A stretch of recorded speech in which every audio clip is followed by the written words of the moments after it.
코스피 진짜 1만 갈 수 있을까요? 외국인이 삼성과 SK 주식을 합해 60조 원 넘게 팔았거든요. 보통 외국인이 이 정도 던지면 주가가 무너지는 게 정상이죠. 그런데 삼성은 111%, SK는 144% 폭등했습니다. 그 엄청난 물량을 고스란히 받아낸 게 개인이었고 결국 수익도 개인 몫이 됐어요. 올해 코스피 랠리 뒤에서 실제로 벌어진 일입니다. 배경을 짚으면요. 작년 5월 2621이던 지수가 올해 5월에 8000선을 넘었습니다. 연초 대비 90% 올라서 세계에서 가장 많이 오른 시장이 됐죠. 그러다 6월 들어 분위기가 확 달라졌어요. 8일 장 열리고 20분 만에 8% 넘게 빠지면서 서킷 브레이커가 발동됐습니다. 급락이 심하면 거래를 잠깐 멈추는 장치인데 그게 걸린 거예요. 그 다음 날엔 역대 최대 1일 반등이 나왔고 8.18% 넘게 튀어 올랐습니다. 하루 사이에 공포와 환호가 동시에 온 시장이었어요. 이 시장을 두고 골드만삭스는 아시아 최고 시장 9천 간다고 했고 뱅크 오브 아메리카는 전형적인 거품이라고 했습니다. 같은 코스피를 두고 정반대 진단이 나온 거죠. 그렇다면 진짜 1만 갈 수 있을까요? 강세론부터 볼게요. 골드만삭스는 코스피 목표치를 20일 만에 2번 올렸습니다. 분위기에 쓸려간 게 아니라 실적을 봤어요. 모건 스탠리는 코리아 르네상스를 선언했고 여러 투자은행들이 코스피 1만을 내다봤죠. 핵심 근거는 반도체 실적입니다. 인공지능에 쓰는 메모리가 없어서 못 파는 시대니까 올해 삼성과 SK의 이익이 시장 예상보다 최대 40% 더 나올 수 있다는 거. 시장을 오래 본 전문가 박세익도 실적이 같이 올라준 상승이라 지금까진 거품으로 보기 어렵다고 못 박았습니다. 숫자가 받쳐주는 상승이라는 거죠.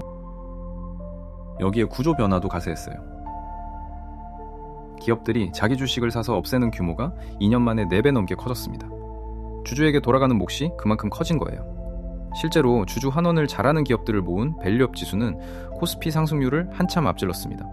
예금에 묶여있던 돈까지 증시로 들어오면서 고객 예탁금이 130조를 넘겼어요. 개인은 올해만 코스피를 40조 원 가까이 순매수했습니다.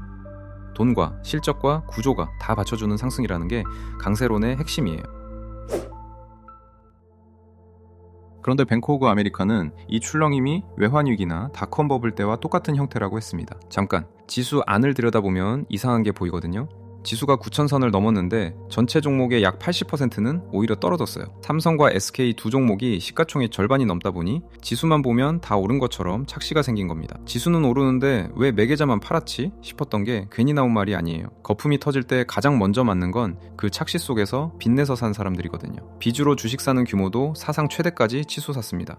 6월 초 사흘 만에 빚으로 산 주식이 강제로 팔린 물량이 1조 원에 가까웠어요. 가격이 조금만 밀려도 증권사가 강제로 팔아버리는 반대매매인데 그게 줄줄이 터진 거죠. 금융당국도 보고는 대출을 조이기 시작했습니다. 반도체 두 종목을 빼고 코스피를 보면 주가 수익 비율이 22배까지 올라가 있어요.